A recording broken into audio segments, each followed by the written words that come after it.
Então, agora eu vou chegar numa parte que é bem difícil pra mim. Eu quis contar todo esse antes pra talvez algumas pessoas entenderem o porquê de eu ser assim hoje, como eu sou. Onde muitos dizem infantil, muitos dizem que eu precisaria ser adulta. Tem uma canção, vou começar dizendo que descobri recentemente uma canção da, se não me engano é Bárbara Dias, agora eu não consigo me lembrar o nome dela, minha memória tá bem ruim. Mas ela fala suficiente. E essa canção diz bem o que eu sinto hoje, sabe? Ela resume o que eu queria dizer hoje. Ela fala assim, tem dia que eu sou só menina, que eu quero um colo, um cafuné e alguém pra resolver os meus problemas. Tem dias que a minha fantasia de adulta rasga. E eu só queria sair por aí, pra bem longe, e alguém pra resolver os meus dilemas. Tem dias que eu queria andar, sumir, ir pra um lugar onde o meu celular já nem pega sinal, onde eu possa ser só eu.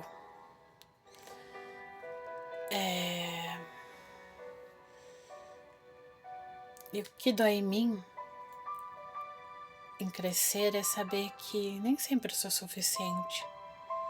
Eu tenho que cuidar de mim pra cuidar de você, pra cuidar da gente.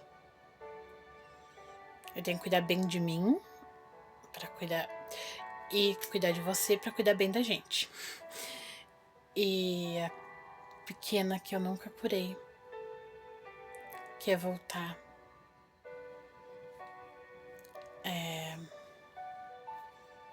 Quer voltar pro ventre. Às vezes eu me sinto exatamente assim, querendo voltar pro ventre. Só querendo um colo e um carinho. Não querendo poções mágicas e soluções que eu já tive, que eu já descobri sozinha, que eu já vivi, que eu já fiz, que eu já procurei. Não pessoas dizendo que eu devo ir a tal lugar ou não devo, que eu preciso ou não preciso. Talvez o mundo hoje, ele precise mais do seu amor e da sua empatia do que das suas soluções. Talvez as pessoas precisem mais do seu abraço e do seu colo em silêncio, só para você chorar e dizer: hoje você é só uma menina. Hoje você pode ser só essa menina. Você não precisa lidar com as coisas da vida adulta, que são tão difíceis e você aprendeu a lidar tão cedo. Você teve que aprender a lidar cedo assim.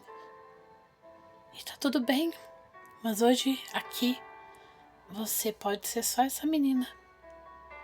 E ganhar esse colo e esse amor que talvez a sua mamãe adoraria ter te dado, se ela pudesse. Eu tenho certeza que sim. Eu tenho certeza que o meu pai adoraria ter aprendido a dar esse amor. E eu sou grata a ter chegado até aqui. Porque talvez essa trajetória de crescer rápido demais, de ser adulta antes do tempo e resolver muita coisa de adulto antes do tempo sozinha, de entrar em hospital ruim sozinha, de pingar gota de remédio ruim sozinha, de ficar doente e não ter quem faça uma sopa, não reclamando do meu pai. Volto a dizer, eu sou adulta. Eu tenho que aprender a me virar e eu cresci desde pequenininha, ouvindo que eu tinha que ser sozinha. Eu tinha que aprender a me virar. Eu aprendi muito bem a me virar. A ir pro hospital de Uber sozinha muitas vezes, com crise de ansiedade, com crise de sinusite. Algumas vezes eu pedi pra pessoas que eu achava que eram amigas irem lá só pra me fazer uma companhia. Mas eu eu fui tão adulta por tanto tempo, me virei sozinha por tanto tempo, que as pessoas pensavam que essa capa de adulta era bem adulta mesmo e conseguiria resolver tudo sozinha, como sempre se mostrou. Essa adulta que se mostrava tão forte com tudo, que não chorava na frente de ninguém, pra não preocupar ninguém. Só queria ser criança um dia. Tem uma música que me faz chorar. Mais uma, né? Eu acho que hoje eu choro muito por muita coisa que eu não consegui chorar. Em tempos que eu não podia chorar, em que eu tinha que ser adulta. Aos 20 anos, eu decidi fazer pedagogia.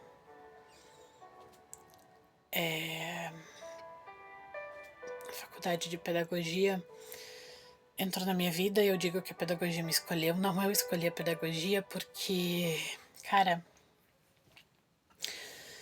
eu não sabia que eu ia amar tanto uma criança como hoje eu sou tão apaixonada. Eu amo a profissão que eu tenho e não posso exercer hoje, mas eu amo. E vou sempre amar. Bebês, pra mim, são a coisa mais fofa, mais amável, mais abençoada da minha vida. Eu sempre tive facilidade de ligação com eles e eles comigo, sabe? Talvez foi uma coisa que me escolheu e tudo bem. E eu entrei feliz, porque eu tinha esperanças. A minha avó tinha falecido fazia pouco tempo. Eu pensei, eu vou entrar na faculdade, eu vou ter a minha mãe. A gente vai poder sair, tomar um sorvete, ir para algum lugar e conversar. Minha mãe vai poder me ensinar muita coisa. Mas não foi bem assim.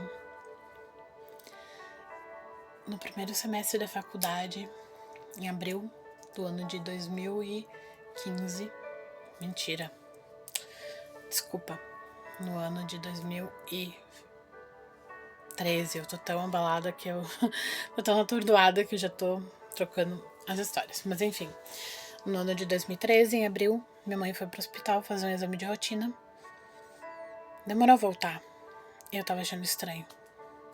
Por muitas vezes, desde pequena, eu achei a casa estranha sem ela, e talvez aquele momento não fosse tão estranho, ela não ter voltado aquele momento, né? Mas eu quase nunca tinha visto ela ir pro hospital doente, ela mesma, sabe? Então foi estranho pra mim. Aquela noite cheguei, sentei em casa, meu pai me olhou bem sério e disse a coisa mais dolorida que alguém poderia ter me dito um dia. A tua mãe está morrendo. Foi descoberto um câncer no pâncreas em estado terminal. Não há mais o que fazer. Iremos fazer algumas quimioterapias paliativas para ela durar o quanto der. E é isso. Meu chão desmoronou. Eu chorei muito na frente do meu pai e ele falou, eu tô aqui. Mas de alguma forma eu não precisava de uma figura masculina. Eu precisava da minha figura feminina, da minha mãe. Do colo da minha mãezinha, sabe? E aquela noite marcou minha vida. Eu acho que... não sei se vai marcar pro resto da vida. Eu não lembro que dia era. Alguns dias depois, era dia 8 de abril, seria aniversário dela. De 58 anos, ela faleceu com 60. Eu e meu pai combinamos de ir pro hospital e levar uma flor de presente. Mas não foi possível. Ela ia fazer uma cirurgia para retirada de um pedacinho para biópsia. Então, eu só pude fazer antes um pouco disso, eu fui pro hospital. E o que mais doeu foi quando eu cheguei lá, eu vi ela, tinha várias pessoas no quarto, enfim, ela me abraçou. E eu tava engolindo o choro, não queria chorar na frente dela. E ela me disse assim, calma, filha, a mãe não tá morrendo. Eu sabia que era uma mentira, que minha mãe tava sim morrendo. Mas eu não podia falar pra ela, então eu disse, mãe, eu preciso fazer algumas coisas, então eu tenho que ir, tá? Ela me deu um beijinho, como sempre, carinhosa. Eu saí da porta daquele quarto, chorando pelos corredores do hospital.